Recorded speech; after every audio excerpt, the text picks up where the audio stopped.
The first crack of leather didn't just split skin, it split the night. One wrong sound out here and you don't get a second chance. Not with 5 patrolmen watching, not with torches throwing light that makes every lie look sharp.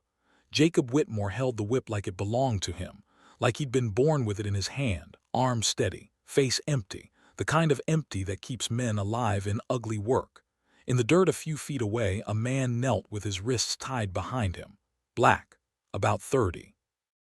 Shoulders bare, back already striped, blood sliding down slow, mixing with dust like the earth was trying to swallow the evidence. Jacob looked at him the way a hunter looks at a trail, not cruel, not kind, just focused. "One more," Jacob said, voice quiet enough to make it worse. "The law calls for 10. You help me keep it clean or you make it messy." The man didn't answer. He breathed through his teeth, kept his eyes down, pride and pain holding hands. Around them the patrol stood in a loose ring, boots in the grass, rifles resting easy. One of them scribbled in a little book like pain was paperwork. Another nodded along, enjoying the show. The others watched Jacob, not the prisoner. They were watching the leader, the standard. That's what Jacob was in Wilkinson County, the standard. Then a younger voice cut in. Eager, too eager. "Let me," Benjamin Whitmore said. Jacob turned his head just enough to see his little brother step forward into torchlight. 22, clean face, new boots. The kind of man who still believed the world was built out of rules instead of appetites. Benjamin's eyes were bright, not with hate, with approval-seeking. That part hurt Jacob more than any scream ever could. "You want practice," Jacob said. Benjamin nodded, swallowing hard. "I need to learn it right." Jacob studied him for half a breath, then tossed the whip like he was tossing him a future. "All right," Jacob said. "Show me." Benjamin caught it clumsy, like it was heavier than he expected. He walked toward the kneeling man, lifted the leather, hesitated, just a blink, then snapped it down. The strike landed wrong, high, off angle. The man flinched but didn't cry out. Jacob clicked his tongue, disappointed the way a teacher gets when a student misses an easy lesson. "Lower," Jacob said. "Across the back, you're not swatting flies." Benjamin's jaw tight. He tried again. This time the leather sang clean. The man's shoulders jerked. Breath burst out of him, still no scream. Jacob watched Benjamin, not the captive. "Again," Jacob said. Benjamin obeyed. One strike turned into another. The boy's form improved. His face changed. That's what Jacob hated most, how fast the mind adapts when you give it permission.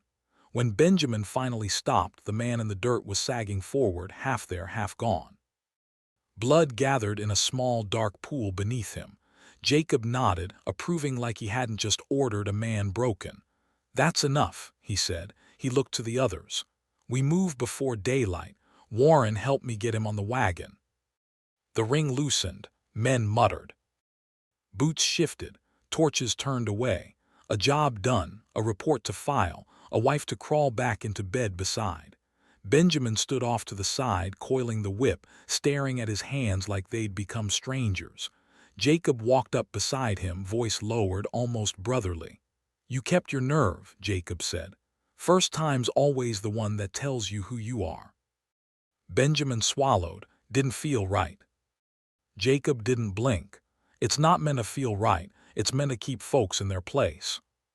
Benjamin nodded like he understood, but his eyes said he didn't. "Go home," Jacob added. "Sarah'll be waiting." At the name, Benjamin's shoulders eased.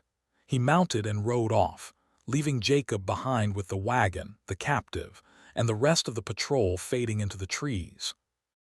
Warren lingered a moment longer, checking the straps. "You sure you don't want company on the transport?" Warren asked. "He wakes up, you got trouble." Jacob's voice stayed smooth. "I can handle one half-dead man." Warren shrugged. "Suit yourself." Then the woods swallowed him too. Jacob waited. Not 1 minute, not 2. He waited until the last hoofbeat was gone, until the night settled back into its own rhythm, until he was certain the only witnesses left were owls and God.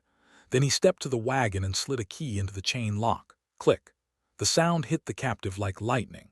The man's head snapped up, eyes wide with terror, ready to beg or bite depending on what came next.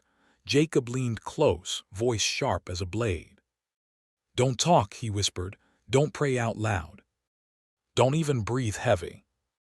The man's eyes searched his face, confused, suspicious, desperate. Jacob unlocked the second chain, then the third. The captive tried to shift, but his legs wobbled like they belonged to someone else. Jacob pulled a knife and cut the ropes at his wrists. "There's a creek north," Jacob said, fast and quiet. "Follow it west, 3 miles. You'll find a tobacco shed with a red door."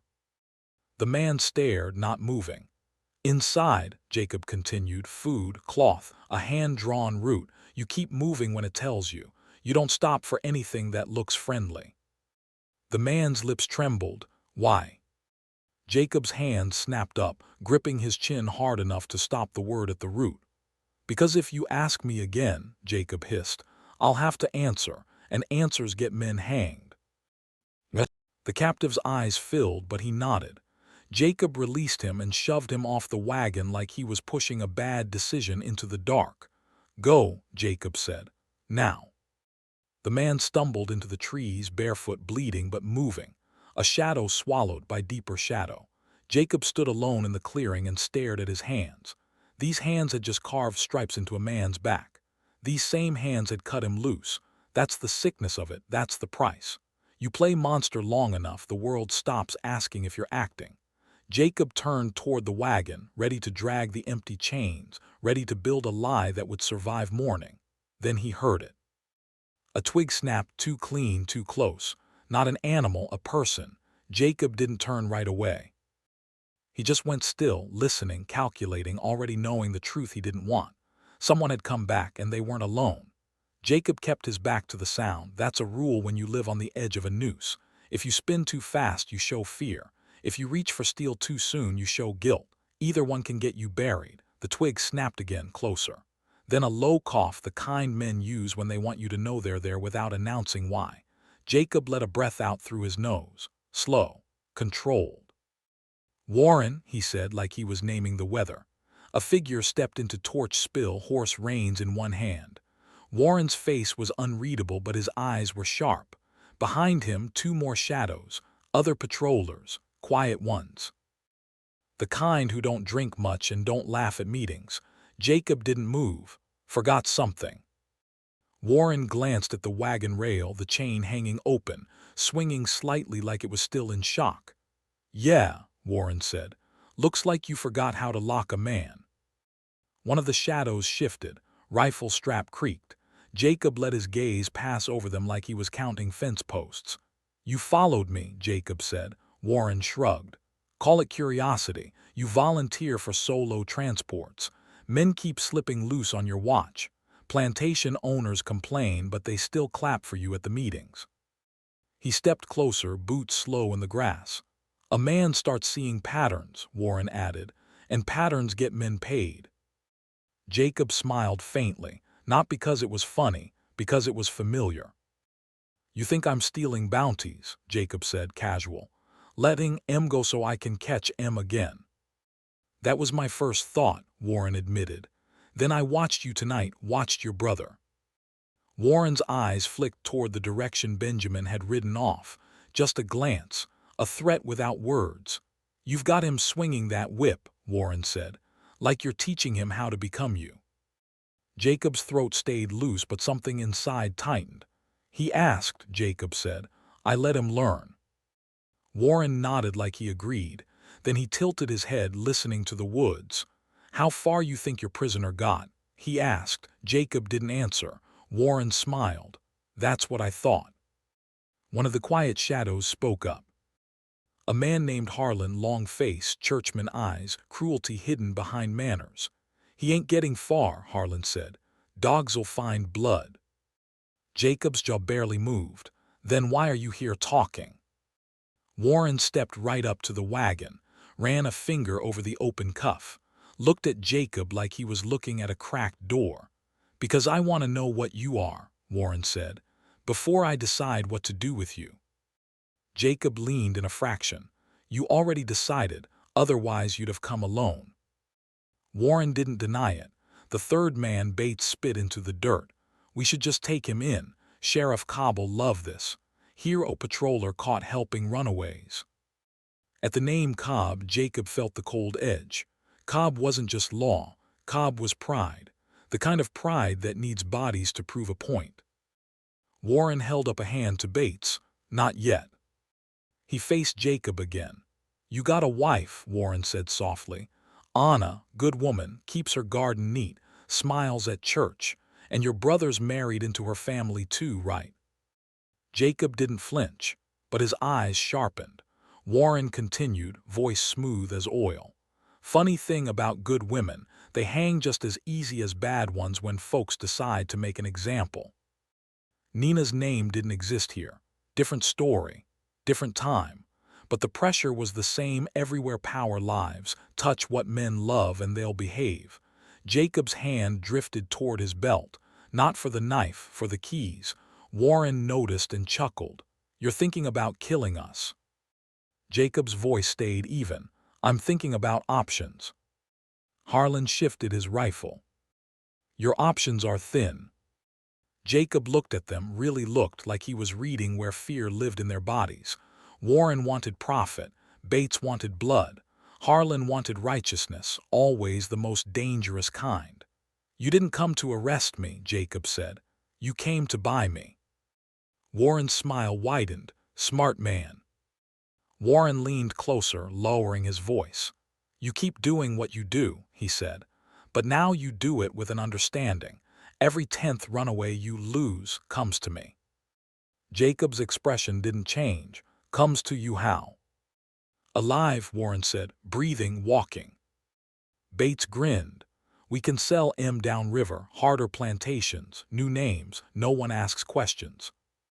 Jacob felt his stomach turn, but he kept his face flat. That was the game.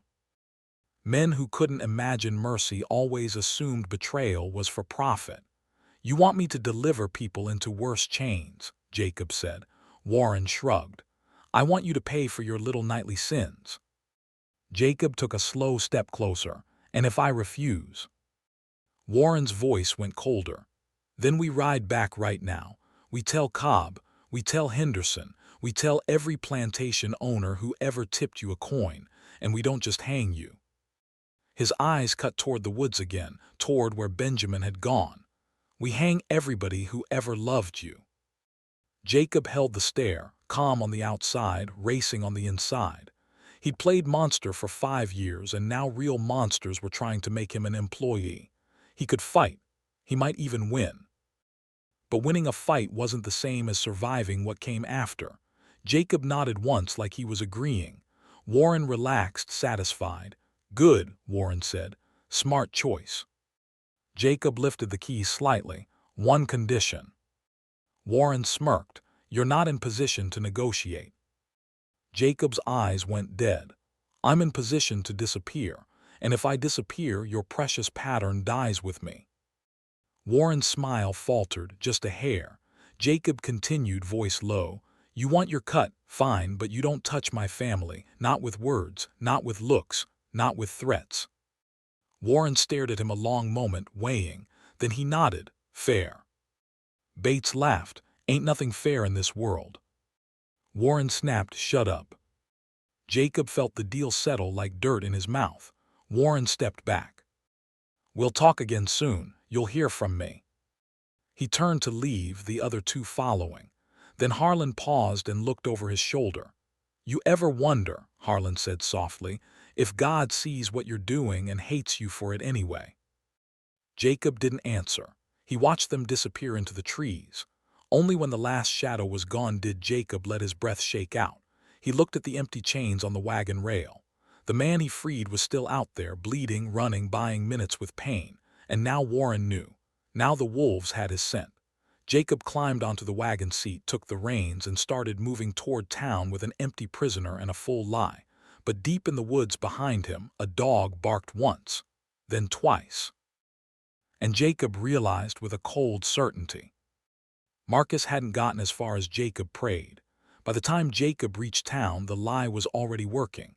Men believe what saves them trouble. Cobb wanted a vanished runner blamed on bad dogs and bad luck, not a rot inside his patrol. Warren wanted leverage, not noise. So the story slid into place clean as a knife back into its sheath. Marcus Whitfield captured. Marcus Whitfield escaped. Jacob Whitmore unlucky again. Luck was a currency Jacob spent carefully. He stabled the wagon, wiped the mud from his boots, and walked home just before dawn like a man who'd done exactly what was expected of him. Anna was awake as always. She looked at his hands before she looked at his face. "You're late," she said. "Trouble on the creek," Jacob replied. She nodded. She never asked for details. Details were dangerous things to carry. They drank coffee in silence. Jacob washed his hands until the skin burned, but the feeling wouldn't leave. Not the blood, the other thing. The sense that someone else now held one end of his rope. At the patrol meeting that afternoon, Warren watched him too closely. Not accusing, not friendly, evaluating. "You hear Cobb's bringing in new dogs?" Warren asked casually while men shuffled papers. Jacob shrugged. "Dogs don't fix stupid." Warren laughed a little too loud. "That's what I like about you, Whitmore. You see the world clear." Jacob met his eyes. "Clear's dangerous." Warren's smile thinned. "So's fog." That was the first test, a small one. Just words measuring how much Jacob knew, how much he'd guess. The second test came 2 nights later. A new runner, a boy this time, 16, barely grown into his fear. Jacob was assigned the capture alone. Warren rode with him anyway. They followed the trail through pine and briar, moon low, dogs pulling hard. Jacob saw the setup immediately. Too many eyes, too neat. They cornered the boy near an old split-rail fence. He went down easy, sobbing, begging, too young to know begging never helped. Jacob dismounted, rope in hand. Warren didn't move. "Do it," Warren said quietly. Jacob looked at the boy, then at Warren. "This is my job," Jacob said. "Tonight it's mine," Warren replied. "I want to see how you handle a live one." Jacob felt the trap tighten. If he freed the boy later, Warren would know. If he didn't, the boy would be broken by morning. Jacob knelt and tied the boy's wrists firm enough to hold, loose enough to cut later. He lifted him onto the horse like he'd done 100 times before. Warren watched every motion. "Were you planning to lose him?" Warren asked. Jacob didn't look back. "You planning to follow me all night?" Warren smiled. "That depends." They rode, not toward town, not toward a creek, toward Warren's land. Jacob's pulse stayed steady. Inside, the math turned ugly. Warren dismounted first, led the horse to a shed, shut the door. "No shortcuts tonight," Warren said. "You keep him till dawn. I'll collect my share then." Jacob looked at the boy, shaking, eyes huge. "No," Jacob said. Warren's smile vanished. "What did you say?" "I said no." The night went still. "You forget yourself," Warren said. Jacob stepped closer. "You forget what keeps me useful." Warren's hand drifted toward his pistol. "You think I won't kill you?" Jacob's voice dropped. "You think Cobb won't kill you if he learns you're selling slaves on the side?" That landed. Warren froze. Jacob leaned in. "You don't own me, you don't touch my family, and you don't force my hand again." Silence stretched. Finally, Warren exhaled through his teeth. "Careful, Whitmore," he said. "You're getting bold." Jacob met his gaze. "I'm getting tired." Warren stepped back. "Fine, one night, you lose him your way, but next time." "There won't be a next time," Jacob said. He untied the boy, shoved him toward the trees. "Run," Jacob whispered. "Don't stop." The boy ran. Warren watched him disappear, jaw tight. "This isn't over," Warren said. Jacob nodded. "No." That night Jacob didn't sleep, because now Warren wasn't testing him. Warren was planning. And when men like Warren plan, they don't aim for guilt. They aim for witnesses.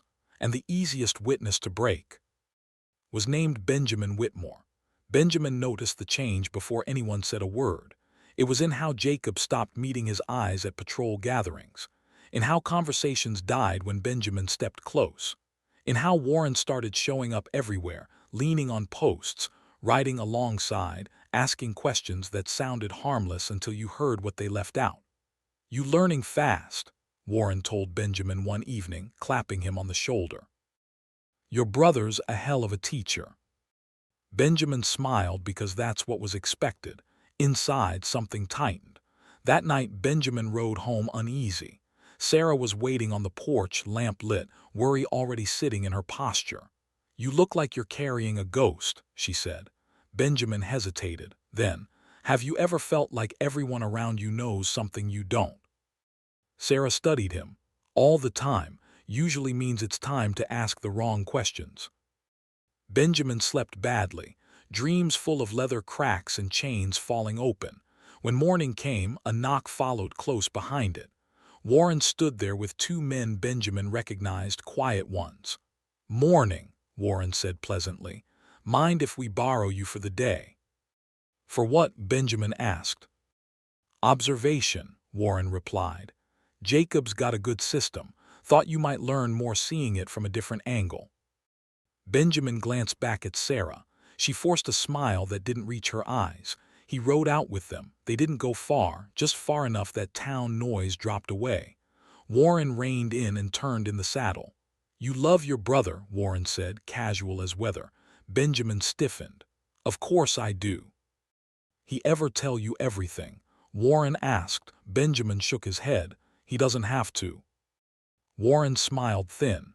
"Funny thing about heroes. They usually keep secrets that rot them from the inside." One of the quiet men tossed a cloth bundle onto the ground. It came apart at the seams. A map spilled out, hand-drawn, routes marked. Symbols Benjamin didn't recognize but felt in his bones. His stomach dropped. "You know what that is?" Warren asked softly. Benjamin swallowed. "Looks like confiscated evidence." Warren's eyes stayed on him. "Looks like betrayal."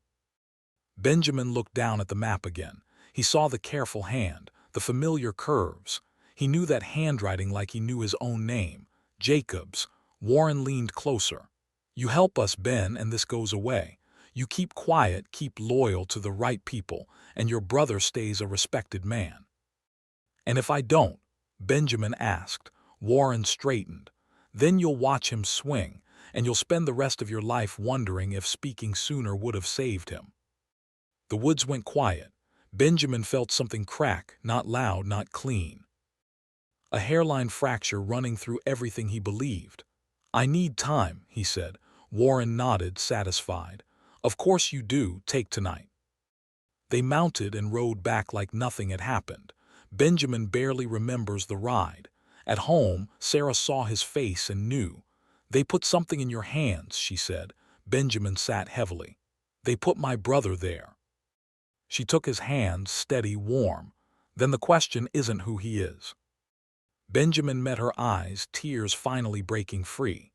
"It's who you are," she finished. Outside, the sun dipped low, bleeding red through the trees. And somewhere between dusk and dawn, Benjamin Whitmore would have to decide whether blood was thicker than law, or whether conscience was worth the cost of a name. Benjamin didn't sleep. He lay beside Sarah, listening to her breathing, steady and trusting, and wondered how many lies a marriage could survive. Dawn crept in slow and gray, like it was ashamed to show its face. By breakfast, he'd made no decision, just worn grooves into it. He rode out alone after sunrise, not toward the patrol grounds, not toward town. He rode toward the old stand of pines where he and Jacob had learned to track deer as boys. Muscle memory took over when the mind couldn't. Jacob was already there. Not by accident, Jacob never was. He stood with his horse untied, back straight, eyes on the tree line like he'd been expecting trouble and got a brother instead. "You saw it," Jacob said, not a question. Benjamin dismounted slowly. "They showed me your map." Jacob nodded once, no denial. No explanation, just acceptance. "They want me to help them bury you," Benjamin said. "Quiet, clean." Jacob looked at him then, really looked, and I don't know how to live with either choice." Silence stretched between them, filled with cicadas and the weight of years. Jacob finally sat on a fallen log, motioning Benjamin to do the same. "I never wanted you in this," Jacob said. "Not like this." "You brought me into the patrol," Benjamin snapped. "You taught me how to swing a whip." Jacob flinched, just a little. "I taught you how to survive it," he said. "There's a difference." Benjamin's voice broke. "You used me. You made me part of it without telling me what it was." Jacob nodded again. That's fair. Benjamin wiped his face hard. Warren says if I help them, they'll let you keep your reputation, maybe even your job. You stop, whatever this is. Jacob's laugh was soft and humorless, and you believed him. Benjamin didn't answer. Jacob leaned forward, elbows on knees. Listen to me. This doesn't end with me stopping. It ends with them owning me, or hanging me. Men like Warren don't forgive leverage, they eliminate it. So what do you want me to do? Benjamin demanded. Jacob stood, stepped close, put a hand on his brother's shoulder. I want you to walk away, Jacob said quietly. From me, from this, from them. If they ask, you tell them you know nothing. You let me take what's coming. Benjamin recoiled. You're asking me to let you die. Jacob met his eyes, unblinking. I'm asking you not to become what they are trying to make you. Benjamin shook his head violently. No, there has to be another way. Jacob's grip tightened. There is not anymore. They stood there, brothers bound by blood and breaking apart by choice. Finally, Benjamin whispered, if I don't turn you in, they'll force it. Jacob nodded, I know. And if I do? Jacob's eyes softened. Then you'll carry it forever. Benjamin's chest heaved. I don't want to be brave like you. Jacob's voice was gentle. Good, bravery like this ruins people. They heard hoofbeats in the distance. Jacob stepped back. They're coming. Benjamin grabbed his arm.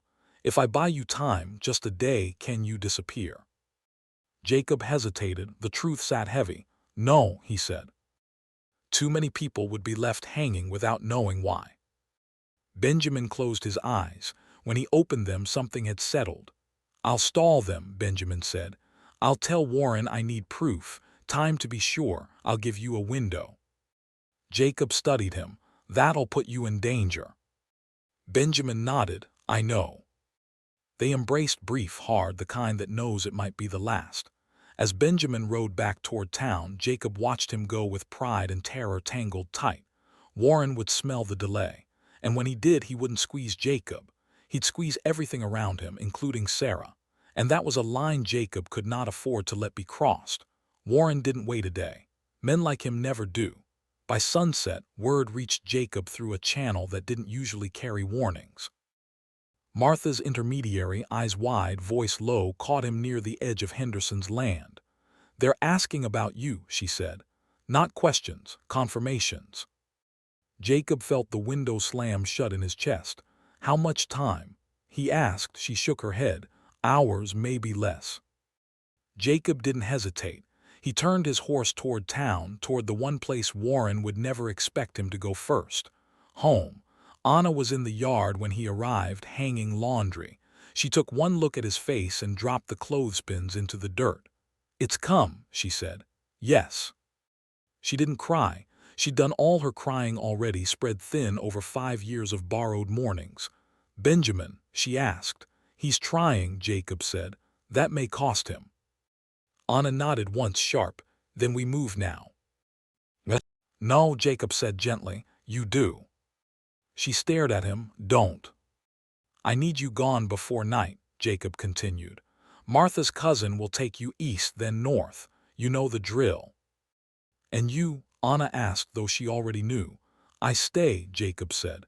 If I run, they'll tear the town apart finding me. Anna stepped closer, fists clenched in his coat.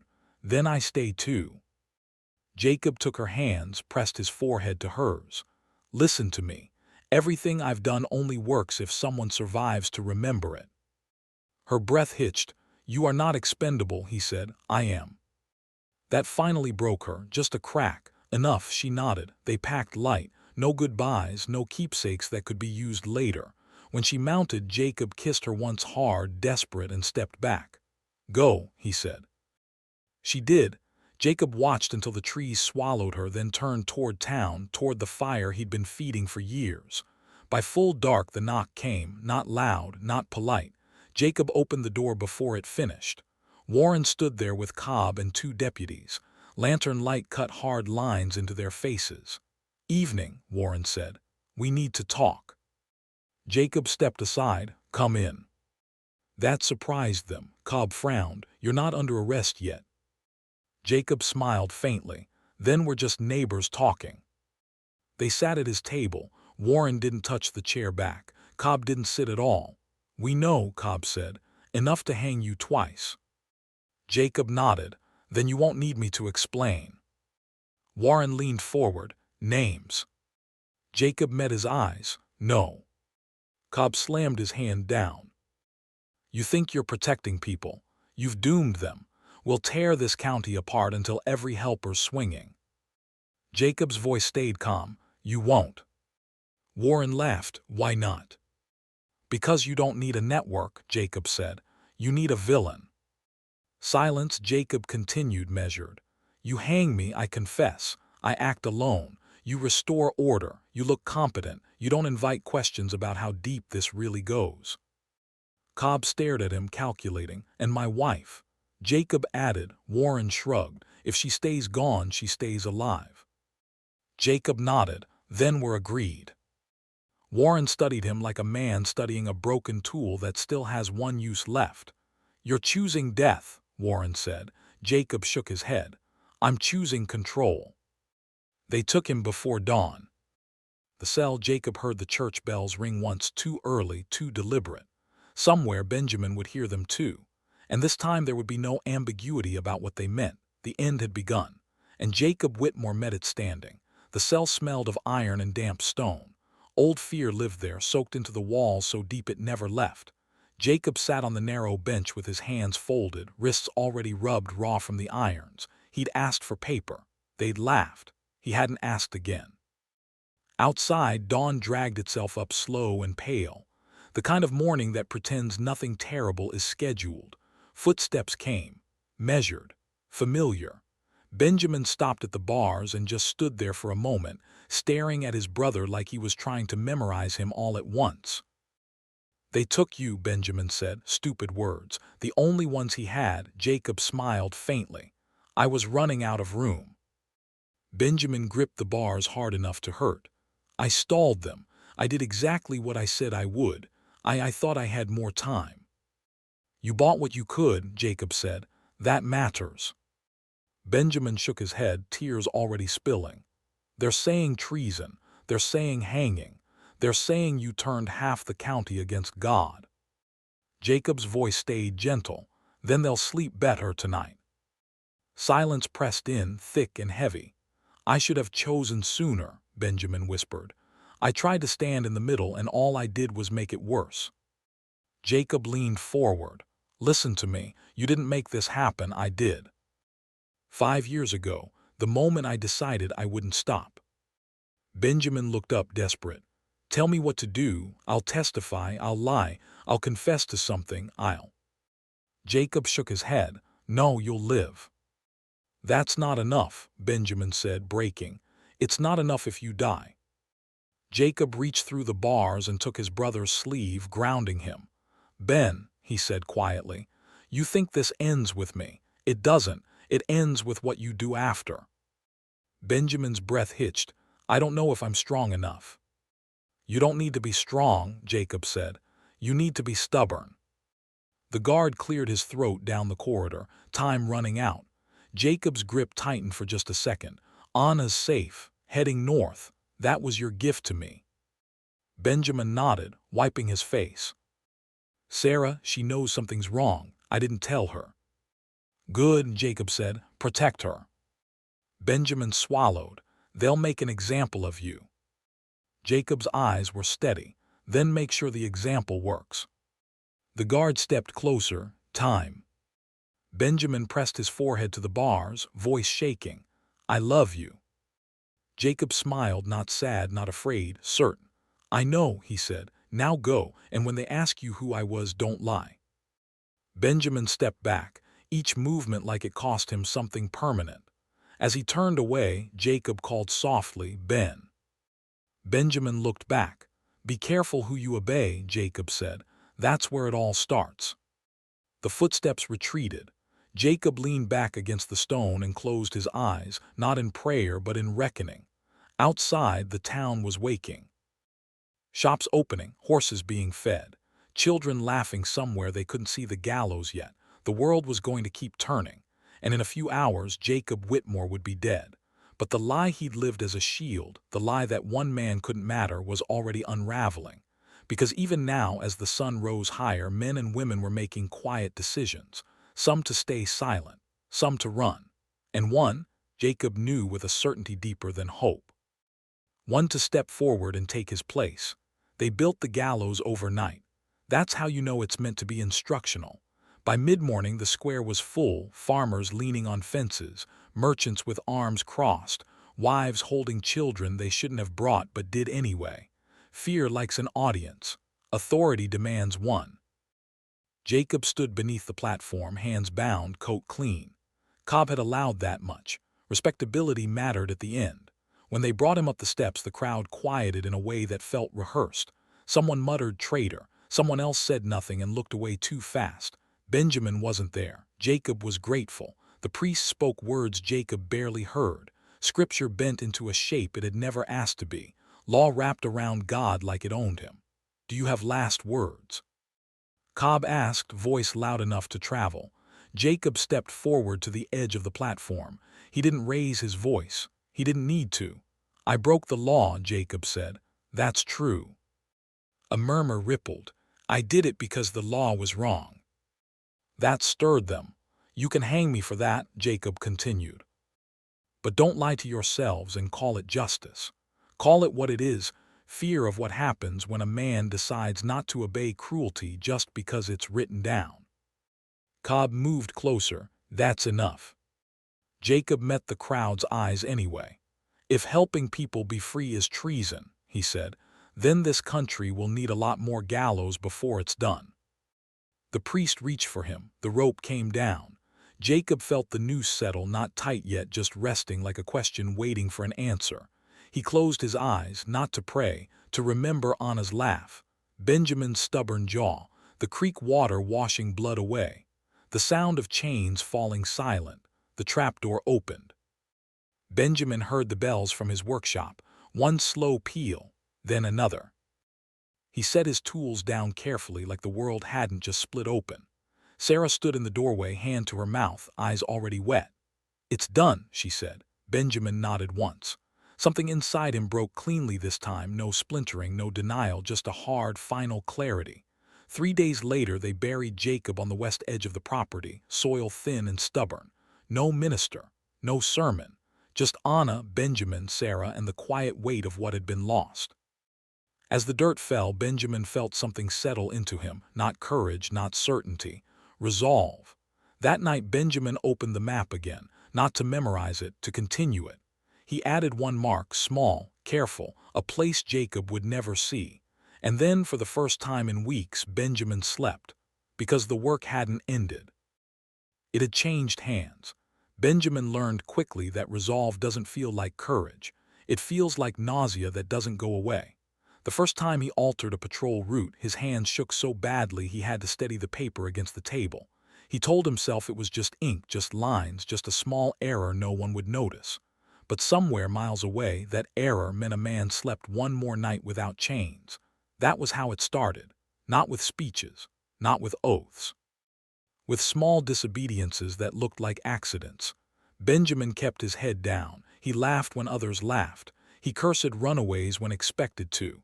He volunteered for dull assignments and avoided anything that would put eyes on him too long. Cobb watched him, not openly, not yet. Grief was a shield for a while. Men mistook his quiet for weakness, his restraint for shame. They told themselves Jacob's hanging had scared the fire out of him. They were wrong. At night, Benjamin met Thomas in places that never repeated twice, once by a creek, once behind a burned-out barn, once in the back of a moving wagon that never stopped rolling. Information passed like breath, quick, invisible, essential, routes, schedules, names of masters who were planning sales. Benjamin never asked what happened after. He learned from Jacob's mistakes. Curiosity leaves trails. Sarah knew, not details, never details. But she saw the way Benjamin checked the door twice, the way he flinched at sudden knocks, the way he washed his hands too long like guilt might come off with enough effort. One night she said, You don't have to become him. Benjamin stared at the ceiling. I'm not. You're becoming yourself, she said. That's worse. He almost laughed, almost cried. The close call came in early spring. A runner named Judith Young, sharp-eyed, was cornered near Miller's property, dogs out, men eager. Benjamin was there when Cobb pointed at him. You, Cobb said, take point. For a heartbeat, Benjamin saw the rope again, saw Jacob's feet drop, then he nodded. Yes, sir. He led them the wrong way, not obviously wrong, just enough delay, a misread track, a pause where none was needed. By the time the patrol realized it, the scent was gone. Cobb's eyes bored into Benjamin's back all the way home. That night, Benjamin didn't go to Thomas. He went to Jacob's grave. The dirt had settled. The marker was simple, too simple for what lay beneath it. I don't know if I'm doing this right, Benjamin said to the ground. I don't know if I'm strong enough to last. The wind moved through the grass. No answers came, but Benjamin stood anyway. Years later, long after war would burn the country open and call it healing, no one would remember Jacob Whitmore's name in Wilkinson County. They would remember escapes that didn't make sense, patrols that always arrived too late, a sense that the system, once so solid, had started to slip. And Benjamin Whitmore would die an old man with shaking hands and a quiet smile, knowing one thing for certain. He hadn't been brave, he'd just been less afraid of doing right than of obeying wrong. And sometimes, that was enough. The thing about living a lie long enough is that it stops feeling like a disguise. It starts feeling like skin. By the second year after Jacob's hanging, Benjamin Whitmore was no longer Jacob's brother in the mouths of the patrol. He was just Whitmore, reliable, quiet, scarred by grief, they said, broken in the right way. That reputation saved lives. It let him ask questions without suspicion. Let him linger near ledgers. Let him volunteer for night duty when routes needed bending and timing needed ruining. The network learned to move differently around him. No more bold runs. No more tight schedules. Everything stretched, slowed, softened. That meant fewer escapes but more survivals. Cobb hated it. You ever notice, Cobb said one evening, leaning against the table with a cup gone cold, how things never go clean anymore? Benjamin shrugged. Maybe folks are getting smarter. Cobb snorted. Or maybe they're getting help. Benjamin met his eyes empty. You think there's another traitor? Cobb studied him hard. For a moment, just a moment, Benjamin thought he'd gone too far. Then Cobb waved it off.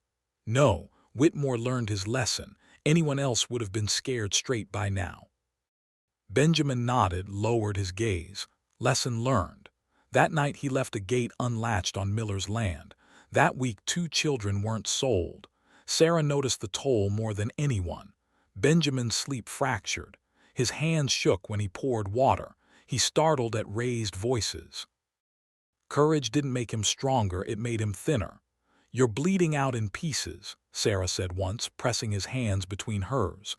Jacob died all at once. You're dying slow. Benjamin didn't argue. I don't know how to stop, he said. Sarah kissed his knuckles. Then promise me you won't disappear inside it.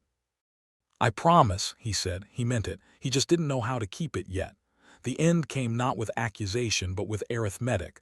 Too many failed captures, too many delays, too many coincidences around one man. Cobb called the meeting himself. We're auditing transports, he announced. Routes, guards, records. Benjamin felt the floor tilt. After the meeting, Thomas sent word through a channel so old it felt like folklore. They're counting now. That night Benjamin sat at the table with Sarah and told her everything. All of it.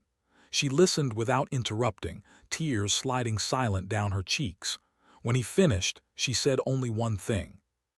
Then when they come, you do what Jacob did. Benjamin nodded. 2 weeks later, Cobb came at dawn. Benjamin didn't resist. He confessed early, clearly. Took responsibility the way Jacob had taught him, not loud, not proud, just thorough enough to draw the fire. Sarah was spared. The network scattered. And somewhere north, a woman named Judith gave birth to a child who would never know chains. Benjamin Whitmore was hanged on a cold morning with frost still clinging to the grass. No speech this time. No warnings. Just a man who climbed the steps steady and looked out once, not for forgiveness but for confirmation. He got it in the silence. Decades later, long after the war and the laws and the forgetting, Sarah would tell the story to a young man who asked why people ever obeyed evil. She would say this: most of them didn't know how not to, but a few did, and they paid for it so others wouldn't have to. The young man would write it down, and the world slowly, imperfectly, would keep turning.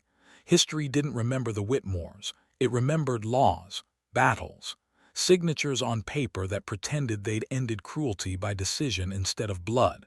In Wilkinson County, people said the patrols got sloppy before the war, said discipline slipped, said the world just started changing on its own, like rot or rain. They were wrong. Change had names once, but names are easy to bury. What survived were habits, gates left unlatched, dogs fed too early, roots miscopied, keys passed hand to hand with no one noticing how often they changed owners. Men who never spoke Jacob's name still made choices shaped by him. Men who never knew Benjamin existed felt a hesitation they couldn't explain when cruelty asked them to participate. Years later, long after the war burned the old order down, a teacher in a Georgia schoolhouse would tell her students that slavery fell because of economics, politics, inevitability. A boy in the back row would ask, "Didn't anyone try to stop it before?" She would pause just a little. "Some did," she'd say, "but they didn't make it into the books." That boy would grow up believing something dangerous and necessary. That doing right doesn't require permission. That systems don't change because they are convinced. They change because enough people decide they won't cooperate anymore. Somewhere in soil that never bore a marker, two brothers lay forgotten by record and remembered by consequence. They didn't save everyone. They didn't win. They just refused to obey evil quietly. And that sometimes is how the world cracks open.